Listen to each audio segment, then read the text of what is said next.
Good morning, Tim, and thank you very much for giving some of your time to us to talk about your forthcoming book. Morning, Henry. It's good to be there. Or, I was as wondering it if we happens, could not to be there, I guess. But to be here and not to be here, yeah, uh, to be in virtual space yeah, that is the together. question. I wanted to start by asking sort of why this book, why now, and who are you trying to reach? Yeah, I think it's been a long time coming in a way, and to some extent, sort of predates Prosperity Without Growth in the sense that this book speaks to my interest in a more philosophical way. I mean, when I wrote Prosperity Without Growth, I was economics commissioner for the UK Sustainable Development Commission, speaking to policy departments and speaking largely in a policy related language about the challenge of economic growth and in particular the kind of potential conflicts between growth and a finite planet. And and although that was a really interesting exercise and it was very much a kind of exercise of its day, it remained an exercise I think that was speaking mainly within that policy and environment. And I was made very aware of that by a conversation that I had with a young researcher who I met on my journeys, and the journeys were kind of advising various people about sustainability and prosperity, and this young researcher actually I met on the day I was arriving at an advisory meeting, and he was leaving the company and had just on that day sent round an email saying, I'm leaving this company because I've just read Tim Jackson's Prosperity with Grace, and I realised that you're all wasting your time on sustainability. There's too much to be done. So, and I arrived kind of as sustainability advisor on the same day in the same company, and to be greeted by this news. And I said, well, who is this guy? Can I meet him? Because he just sent this email around to the whole company. And so I met him. We had a very short walk after his last day and my full day. And during the course of that conversation, what he convinced me was that there is a more genuine kind of appetite amongst ordinary people and a sense of loss on the one side and confusion on the other about the kind of society that we live in and its nature as an economic system, its obsession with growth, and its neglect of some of the most fundamental things that matter to us. And I sort of agreed with all that. That is kind of in the book, but he said, well, you need to bring it out more. You need to make it actually a conversation for more people. So, and although I didn't realize it at the time, that was kind of the start of me thinking, well, putting those two things together, actually, this kind of need for this wider conversation around the conversations of growth, and at the same time, a long-standing philosophical interest in what it is about our society and how our society works that I had harboured and to some extent had led me into that position as economics commissioner on the Sustainable Development Commission, but hadn't really about in that way. And so the book is trying to look more deeply but speak more accessibly about those underlying issues. Well, I think I love the style. I think it's really readable and it sparks the imagination and creativity. And from it's obviously a long time since I read the Prosperity Without Growth, but as I remember, I mean, obviously it was a much bigger book and more technical. It was trying to summarize a lot of research, wasn't it? And as you say, a more sort of policy orientated one. It, it I mean, this was is it was more technical. I think that's kind of the point that he was making and that I was feeling. I was drawn into a technical conversation. I'm a kind of technical guy in a way. I'm a university professor. I run research. I do all this kind of economics modeling and psychological studies and sociological explorations, and that is my academic day world.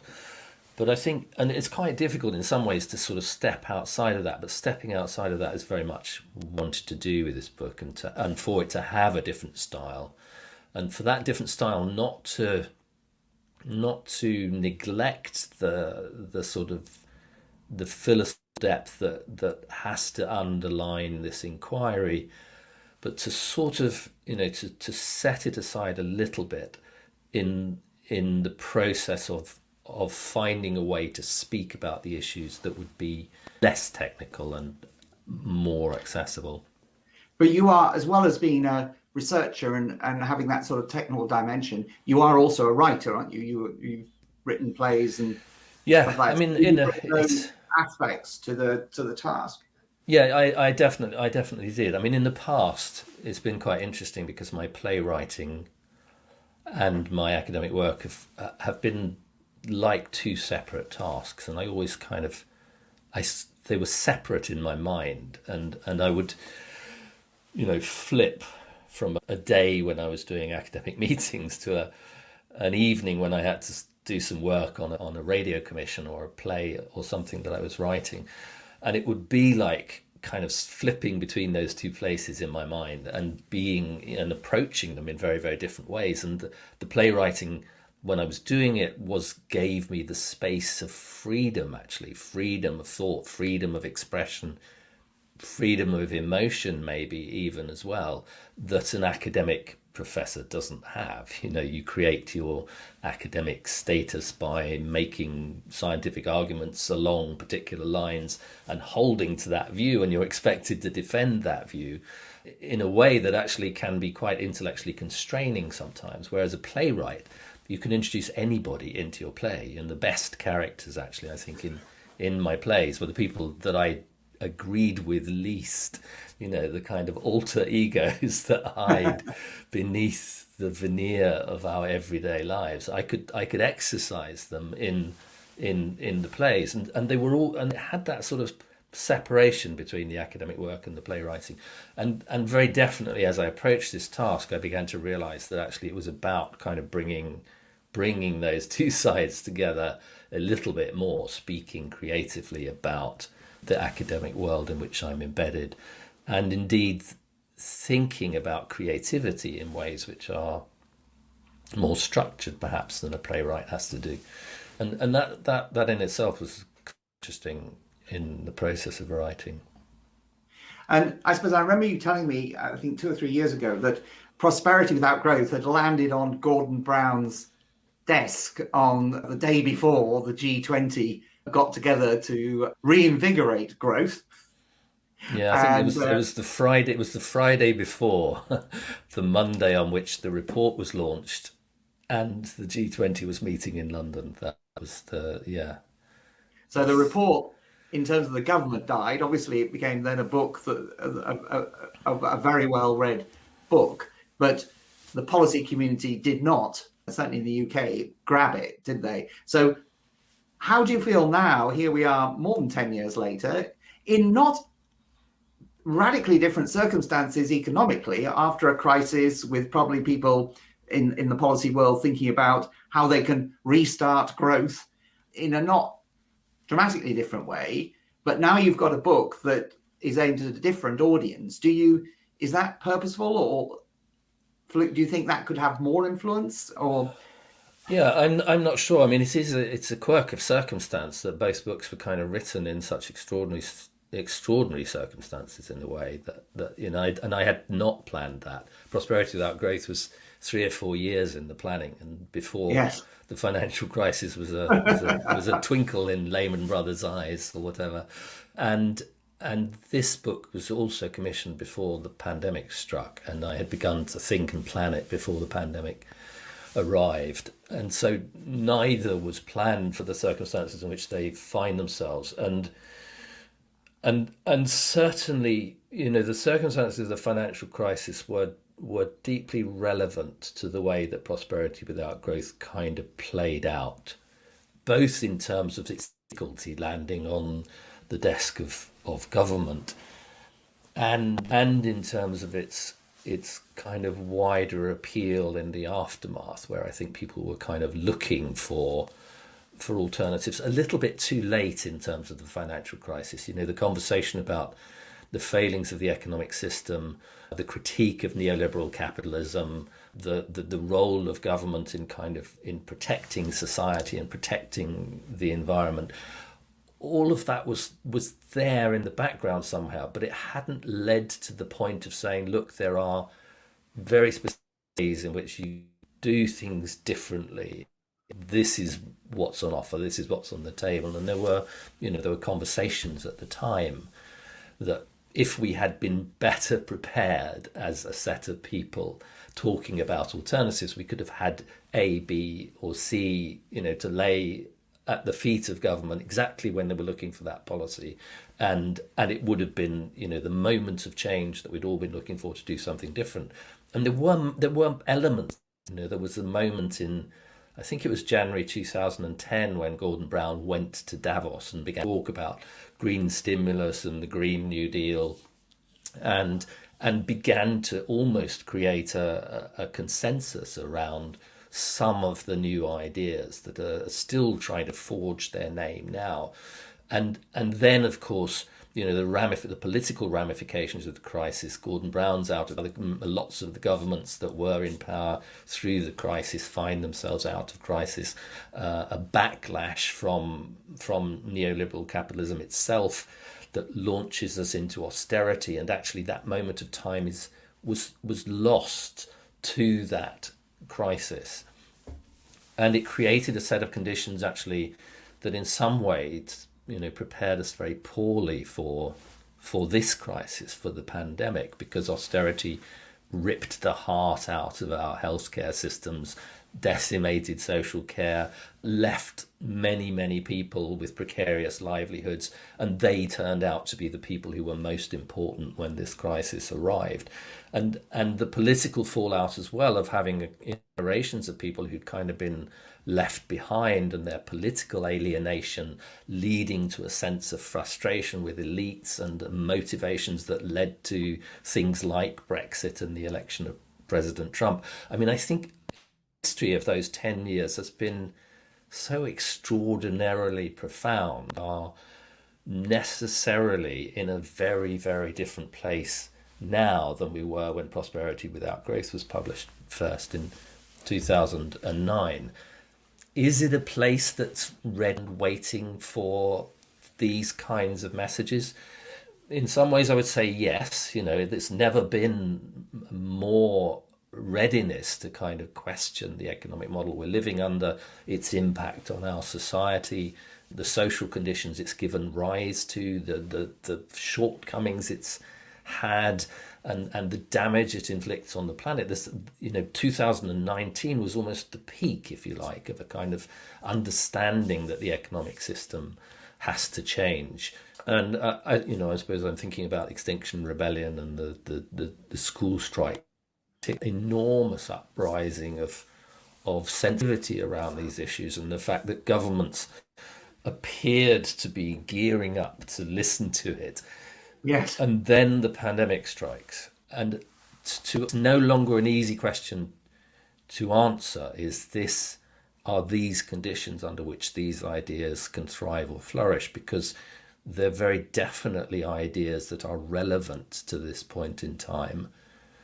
And it's very definitely a point of a conflict, I would say, in terms of of the underlying drives of people to live a better kind of life and to devise a better kind of social system on the one hand, and a system which is still being driven in very much the same ways that it has been for several decades, and is determined to kind of reinstate itself if it possibly can.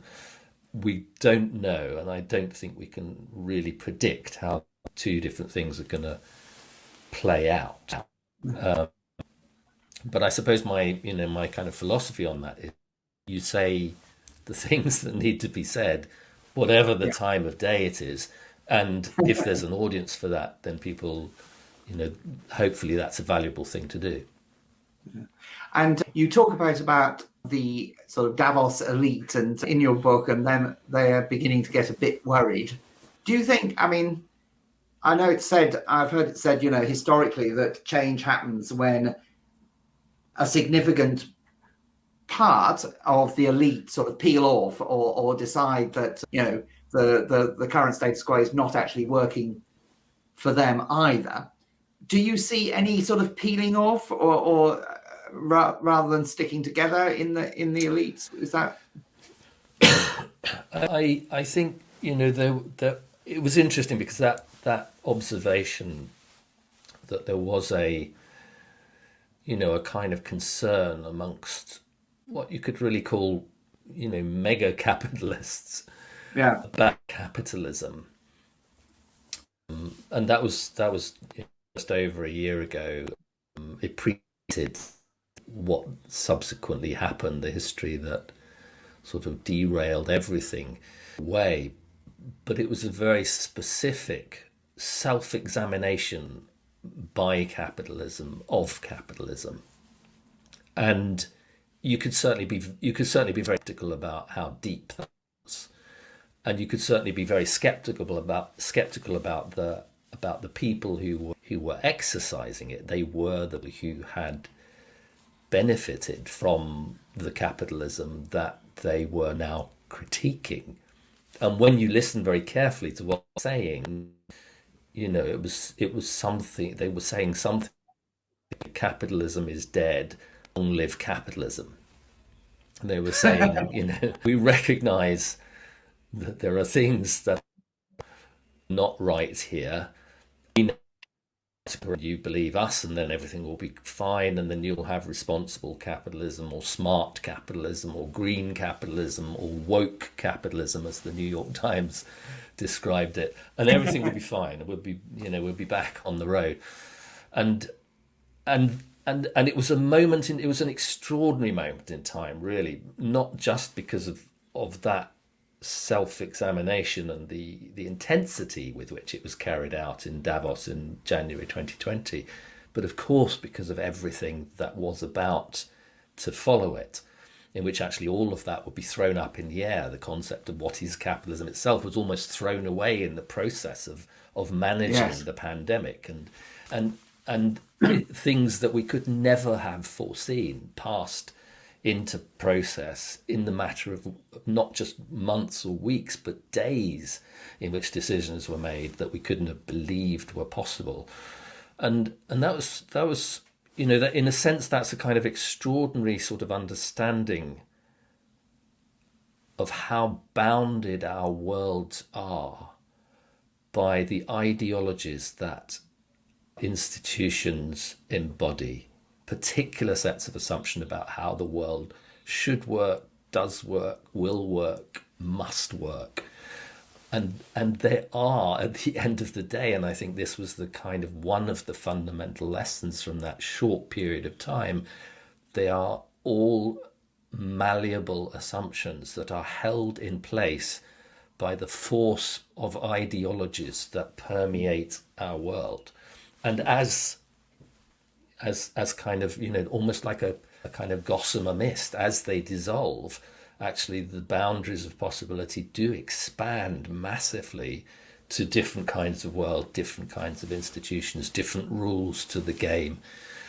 And our ability then to kind of see what's possible is a bit like, suddenly the blinkers are off and we realize that it wasn't a black and white world. It was a colorful world in which all of these possibilities exist.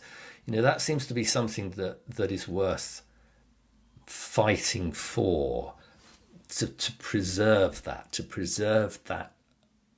idea that our vision should not be forever constrained by these ideological assumptions. And what it seems to me, just to finish it off, what it seems to me we're engaged in now is a battle against that insight. We're engaged in a battle in which, the ideological forces that tried to prevent us seeing that the world is color are desperately trying to force us back into looking at it as black and white. And you can see that in the narratives that are being created around things, simple things, even like the budget speech in the Yeah. UK last week. But it was interesting as well. Did you see the clip that's going around on Twitter from a BBC journalist saying that, of course, 92% of the borrowings that have funded the spending in the UK have come from the Bank of England, Yeah. which I think is the first time I've seen that sort of fact put out there, and challenged obviously the narrative that all the money has to be paid back, and hence setting us up for austerity, which Yeah. maybe, I mean, that's Yeah, I something. mean, that's absolutely right. There was a moment, and I think it was middle of or early in April, maybe late in March last year, where there was just a memo from the Monetary Policy Committee at the Bank of England, which was talking about this issue of how government would or could pay for, what was needed, the furlough scheme at the time. And it just looked like a technical memo, and it was talking about the ability of the bank to buy from the primary bond market, which is a metaphor for saying basically that the bank is just directly going to fund government rather than purchase assets on secondary bond markets, which is technically the way that they manage currency at the moment. And it was something that had been denied and denied on ideological grounds for at least 3 decades before that, as being possible, advisable, even philosophically moral for a bank to do that, and yet it happened basically overnight. And that's exactly the kind of the kind of sort of ideological straitjacket I think that I'm sort of suggesting has been imposed on the way that we think about our institutions. And as you say, it doesn't stack up in the way that the ideological arguments for austerity did stack up in the early 2010s, and are beginning to be lined up in response to the pandemic spending.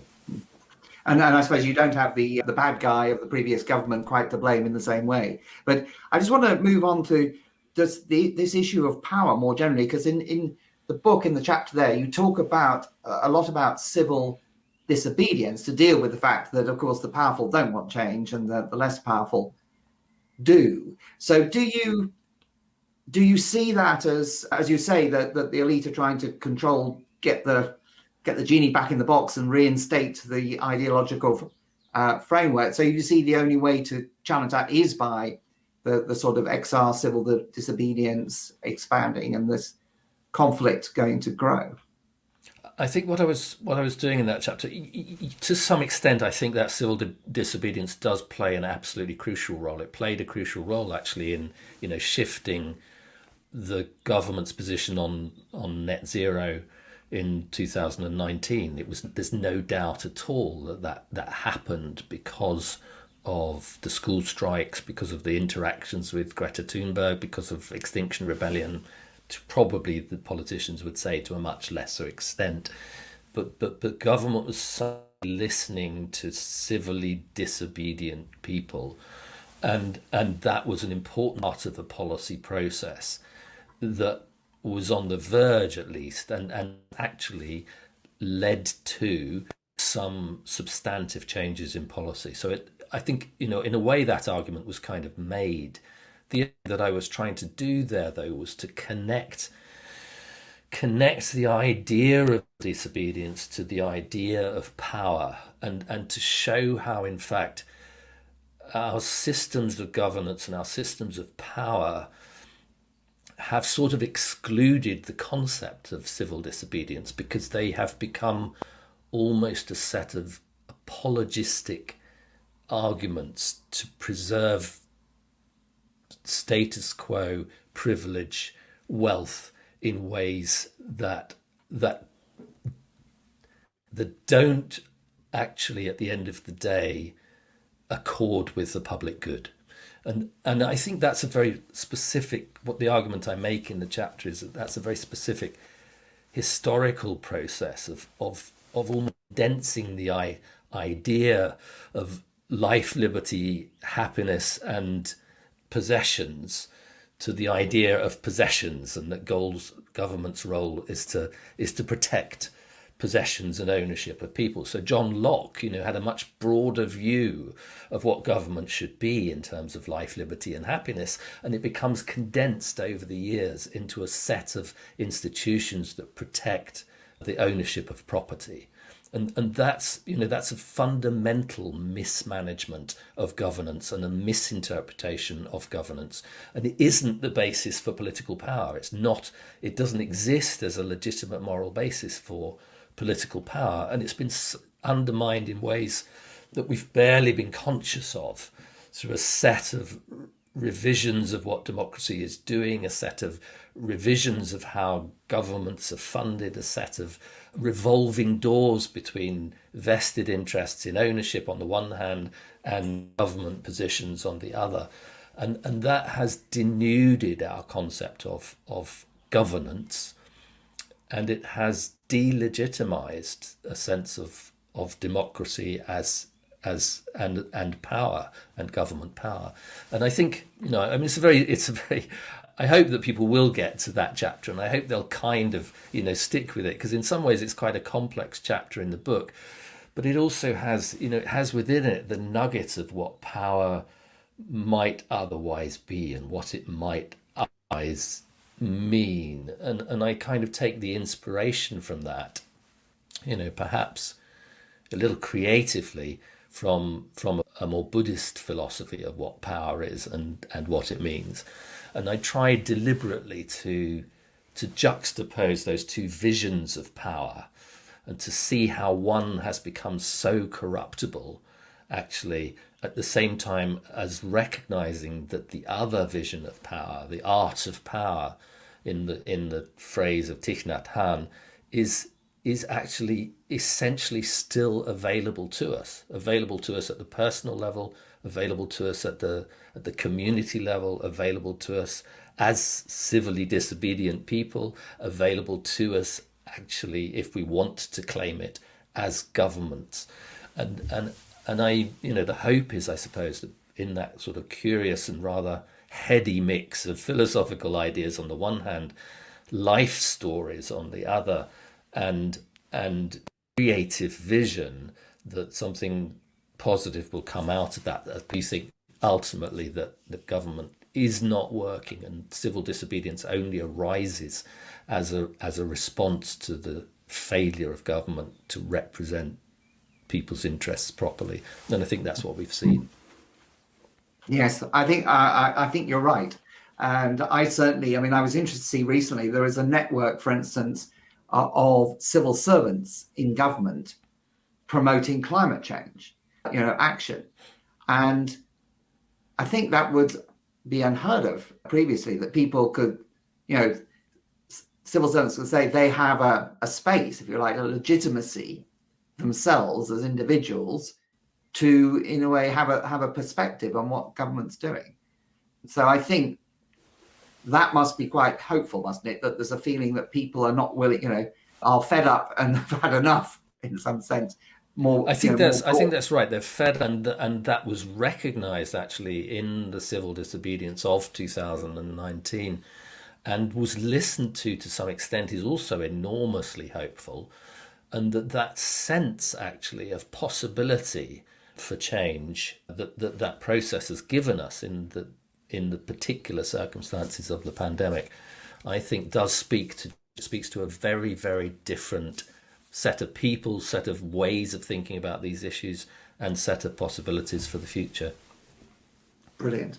Well, thank you very much for that interview, Tim. And I really hope your book will, I'm sure, help that movement, and people will read it and be inspired, because I think I really enjoyed the reading of it, which for many economics books, you don't, or assuming the economics books, you don't immediately have that response because of all the references and different dimensions that you bring to bear. So yeah, pleasure talking to you. Cheers. You too.